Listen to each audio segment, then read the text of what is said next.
Shawty's like a melody in my head that I can't keep out. Got me singing.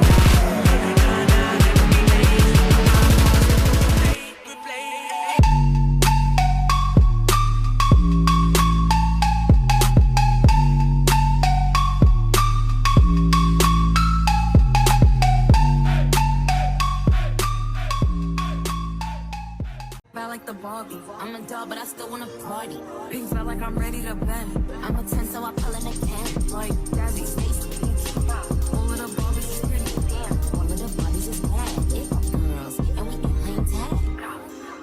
Rad, but he spank me when I get bad. I'm in LA, Rodeo Drive. I'm in. So this cable kickback is really good for growing your glutes, and we're targeting more of like the upper shelf part of the glutes, and honestly you're doing a really great job, honestly.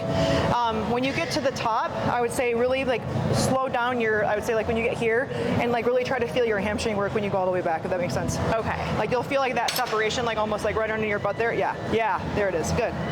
And then try to keep your hips more square to the machine, and don't try to like twist them, if that makes sense. Okay, perfect. Yeah, there you go. Good job. Very good. Sweet. Good. Good. Okay, so where did you feel that? Definitely the upper shelf, but also like the standing leg? Down, yeah. Yeah, okay, the good. standing leg was on fire. I'm a Barbie girl, pink Barbie dream house. The way Ken be killing shit got me yelling out like the scream house. Yelling out, we ain't selling out. We got money, but we ain't lending out. We got bars, but we ain't billing out. In that pink Ferrari, we pilling out. I told Tay, bring the Bob Dylan out. Walk into a room and like you're one of those people like where you're just like I could be happier just looking at you. Like you just have that, you have a very bright aura, you know, you like you really do. In your opinion, with you kind of being honestly as active as you are, how do you maintain being as flexible as you are, and then also like adding more muscle and keeping yourself in shape? Like how do you balance both?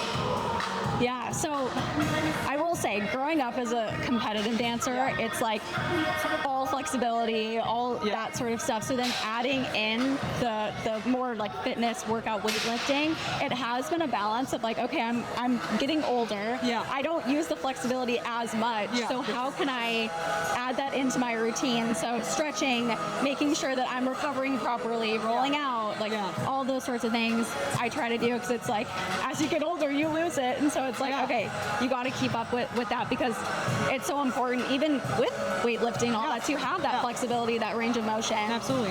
And so, just prioritizing stretching, recovery, all that stuff. So if you had like a tip for someone that was like thinking about going to the gym and they weren't really sure, and maybe they have more of like a dance background, what would you say as a tip to like try to get yourself into it? Like what would you say to like have someone like not know what it's like to be in the gym and maybe is intimidated? How would you give them advice?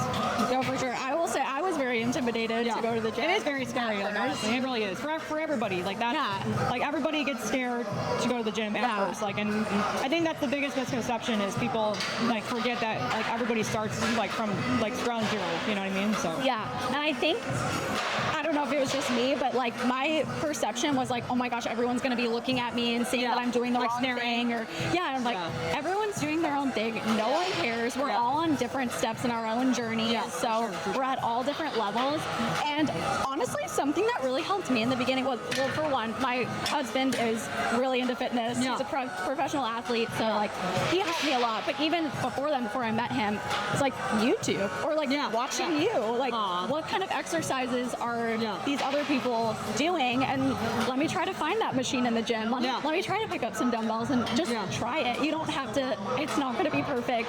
But just even like walking in the door is a step. If you just walk on the treadmill, that is a step in the right direction. And then you get more familiar, and then you're trying new things, and you just have to like make that initial step of like walk in the door.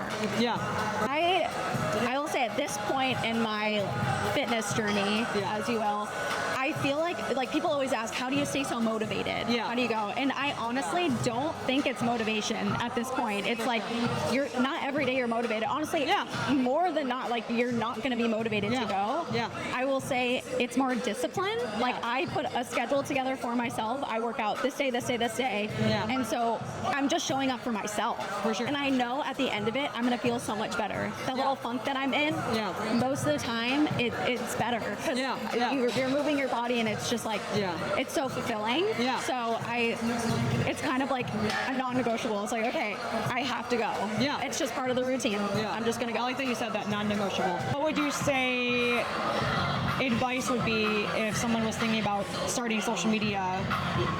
What kind of tips would you give someone that is wanting to do that but is kind of nervous to do it? And in terms of like confidence, what does like someone that is new coming into this like industry of being on social media, like what do they need to be prepared for?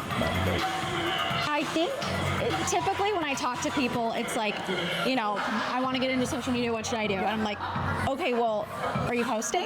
Yeah, well, yeah. Are you posting? That's the crazy part. Is like, You have to take that step and post. And honestly, I think like you're gonna have maybe your friends who maybe shouldn't be your friends saying like maybe making fun of you or you know what are you doing? You're trying to be this influencer. You're trying whatever. too hard. You're trying too hard. All those things you will get that. Yeah. So it's just push that out and I think embody what you want to be. If you want to be an influencer, I don't care if you have one follower. Yeah. You better be, you know, hey guys, we're at blah blah blah. You know, like really embody what you want because the people will come, the energy you will attract. Yeah. And so it's just like taking those steps and just like putting it out there. You have to. People aren't gonna know to follow you, and you can't be an influencer if you're not putting things out there. For sure. And it doesn't have to be perfect. I've gone through even still like many different phases of what I'm posting, and I think that's the beauty of social media is like you can be yourself. And there are so many different aspects to your life that you get to share. For sure. And so don't feel like you have to stay in one lane and I have to be this type. Try different things. And that's the beauty of the beginning too. It's like you can just put a bunch of stuff out there and kind of see what sticks and what you like. Yeah. But I think the most important thing is like get the stuff out there and don't be ashamed to post up. If I go back to my first post, oh my gosh, like it's rough. But you have to just put yourself out there. Yeah. I'd say the Michigan people have to stick together. So. They really do. So cold, we just chillin' out. Baby yelling out. It's Barbie, bitch, if you still in doubt. And I'm bad like the Barbie. I'm a doll, but I still wanna. All right, so now that the workout is done, how do you feel? My legs feel like jello. I can't wait. But in the best way possible. I can't wait for you to be at the game tomorrow.